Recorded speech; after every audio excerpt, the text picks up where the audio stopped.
Hello friends, कैसे हैं आप लोग। उम्मीद है आप लोग अच्छे होंगे। फ्रेंड्स, मैं दीपक कुमार सिंह अपने यूट्यूब चैनल पे आप सबका स्वागत स्वागत करता हूं। और आई होप, मैं उम्मीद करता हूं कि आप लोग मेरे चैनल को अच्छे से देख रहे होंगे। बच्चों, मैं आप लोगों को सिंधु सभ्यता और वैदिक सभ्यता के बारे में पढ़ा चुका हूं।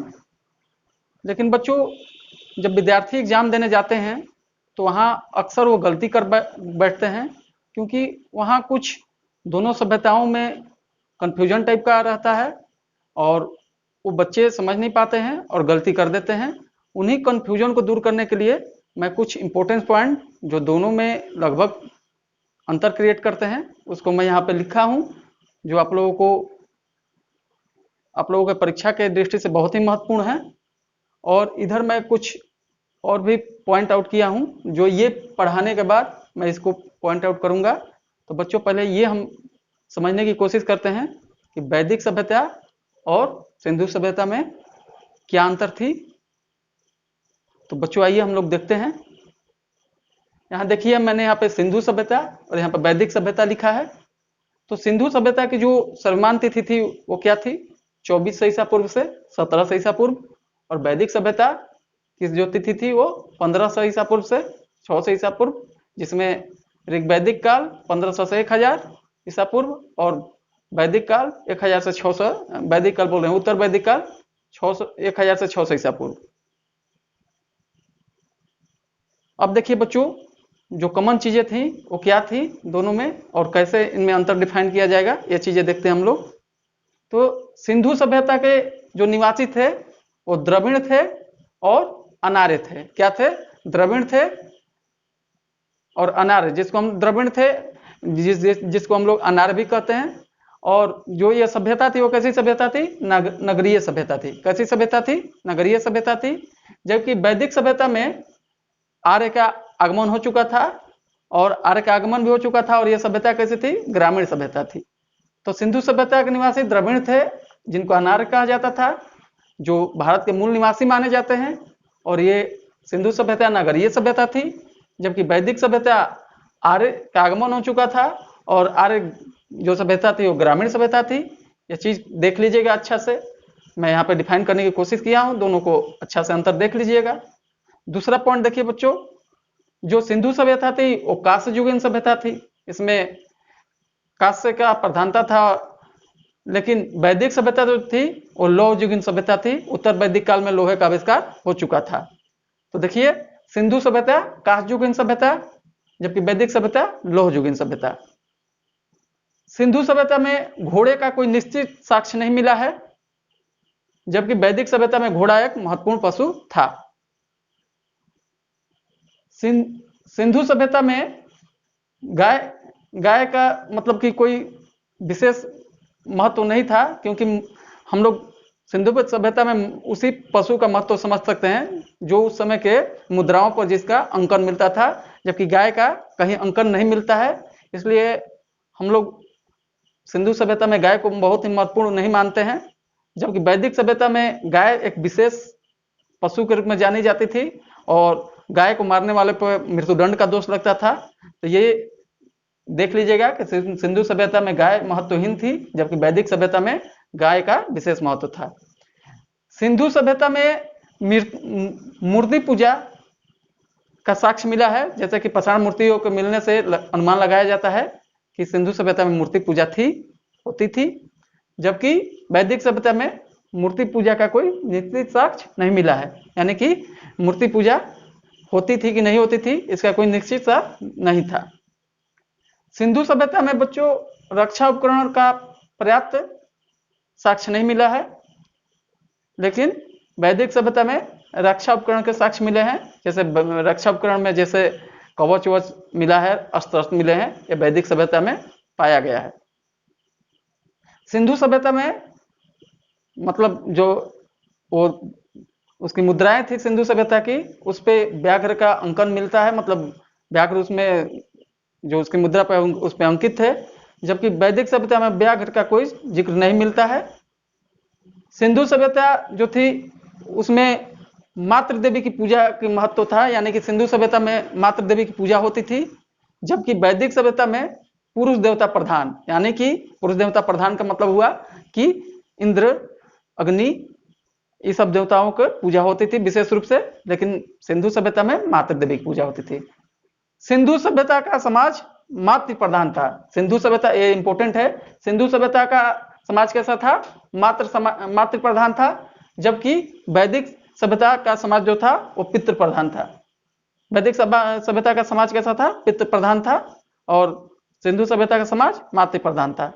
तो ये बच्चों जो था, ये मतलब कि दोनों में अंतर था, जो कि एग्जाम में हम लोगों से अक्सर गलतियां हो जाती है इसके बारे में। तो ये चीजों को आप लोग बहुत गौर से ध्यान दीजिएगा, और जो जो मैं बताया हूं इस वीडियो को बार बार रिपीट करके देख लीजिएगा, और एग्जाम में जाने से पहले खासतौर पर इस वीडियो को देख लीजिएगा कि अगर कहीं गलती से इस टाइप का क्वेश्चन आ जाए तो आप लोग इजी वे में कर लीजिएगा। ठीक है बच्चों? बच्चों यहाँ पे हम लोग कुछ चीजें जब हड़प्पा सभ्यता और वैदिक सभ्यता पढ़ रहे थे तो कुछ महत्वपूर्ण चीजों पर मैं फोकस नहीं कर पाया था, क्योंकि समय अभाव था और मैं बड़ा वीडियो नहीं करना चाहता था, लेकिन मेरे को लगा कि वो इम्पोर्टेंट चीज़ें थी, तो मैं चाहता हूँ कि वो भी आप लोगों को थोड़ा कवर करा दूँ। तो यहाँ थोड़ा सा बच्चों देख लीजिएगा, मैंने इसको यहाँ पर लिखा है और थोड़ा मैं आपको समझाने का प्रयास कर रहा हूँ, इसको समझ लीजिएगा। तो पहले बच्चों देखिएगा, सिंधु सभ्यता में एक महत्वपूर्ण प्रणाली थी ग्रिड प्रणाली। इसमें क्या होता था कि सिंधु सभ्यता के नगरों और घरों के जो दरवाजे थे वो पीछे के साइड में खुलते थे। कहाँ खुलते थे? पीछे के साइड में खुलते थे। एक लोथल ही ऐसा जगह था जिसके दरवाजे और खिड़कियां मुख्य सड़क की ओर खुलती थी। किधर खुलती थी? मुख्य सड़क की ओर खुलती थी। तो ग्रिड प्रणाली सिंधु सभ्यता में प्रचलित थी। पिगट एक इतिहासकार था, उसने हड़प्पा और मोहनजोदड़ो को एक विस्तृत साम्राज्य की जुड़वा राजधानी कहा था। पिगट ने हड़प्पा और मोहनजोदड़ो को एक विस्तृत साम्राज्य की जुड़वा राजधानी कहा था। अब देखिए बच्चों, वैदिक सभ्यता में भी कुछ पॉइंट थे जिसको हम लोग देख लेते हैं। जैसे कि वैदिक सभ्यता में हम लोग जानते थे कि स्त्रियों की स्थिति बहुत अच्छी थी और उन्हें शिक्षा ग्रहण करने का भी अधिकार था और बहुत शिक्षित थी। जैसे कि कुछ स्त्रियों का नाम मैं लेना चाहता हूँ, जैसे कि लोपमुद्रा, घोषा, सिक्ता, अपाला आदि। एक चीज और उस समय इंपॉर्टेंट था कि गार्गी और याज्ञवल्क्य का जो संवाद था, जो तर्क वितर्क था, वो भी बहुत ही उस समय महत्वपूर्ण था, जो कि एग्जाम में पूछता भी है। बच्चों, आर्यों का जो मुख्य पेय पदार्थ था वो सोमरस था। क्या था? सोमरस था, जो कि वनस्पतियों से बनाया जाता था। आजकल के जैसा, मतलब जैसे हम आजकल के लोग बियर पीते हैं, उस समय के लोग सोमरस पीते थे। क्या पीते थे? सोमरस पीते थे, और जो वनस्पतियों से बनाया जाता था। आर्यों का मुख्य पेय रस था। वैदिक काल में निष्क और शतमान मुद्रा की प्रचलित इकाइयां थी। निष्क और शतमान क्या थी? मुद्रा की प्रचलित इकाइयां थी। सिक्का का प्रचलन नहीं था। सिक्का का प्रचलन नहीं था, मैंने यहाँ पर काट दिया है। सिक्का का प्रचलन वैदिक काल में नहीं था। हल को सिरा कहा जाता था और हल रेखा को सीता कहा जाता था। हल को क्या कहा जाता था? सिरा कहा जाता था, और हल रेखा को सीता कहा जाता था। जो औरतें जीवन भर अविवाहित रहती थी उन्हें अमाजू कहा जाता था। वैदिक काल में जो औरतें जीवन भर अविवाहित रहती थी उन्हें क्या कहा जाता था? अमाजू कहा जाता था। सर्वप्रथम वैदिक काल में पक्की ईंटों का प्रयोग का साक्ष्य कहाँ मिला है? तो कौशाम्बी नगर से मिला है। कहाँ मिला है बच्चों? कौशाम्बी नगर से मिला है पक्की ईंटों का साक्ष्य। वैदिक काल में ही महाभारत और रामायण की रचना का प्रमाण मिले हैं, और महाभारत को जैसा कि हम लोग जानते हैं कि जय संहिता के नाम से भी जाना जाता है और विश्व का सबसे बड़ा महाकाव्य है। तो इसी के साथ बच्चों, ये जो जितने भी इंपॉर्टेंट चीजें थी वैदिक सभ्यता और सिंधु सभ्यता की, उन सारी चीजों को मैंने अपने तरफ से कोशिश की है कि आप लोगों को जानकारी दे दूं, और हर टॉपिक को मैंने टच करने की कोशिश की है। हालांकि ये जितना मैंने आपको पढ़ाया है ये आपके एग्जाम के व्यू से लगभग पर्याप्त हैं। तो आज मैं बच्चों इतना ही पढ़ा के मैं रोकता हूं, और कल फिर से मैं एक नए टॉपिक के साथ आप लोगों से मिलूंगा और आप लोगों से रिक्वेस्ट कर रहा हूं कि मेरे चैनल को प्लीज़ T1B चैनल को सब्सक्राइब कीजिए और लाइक का बटन दबाइए। फिर मैं बोलूँगा मेरा हौसला बढ़ाइए ताकि मैं आप लोगों को अच्छा से अच्छा वीडियो प्रोवाइड करूं।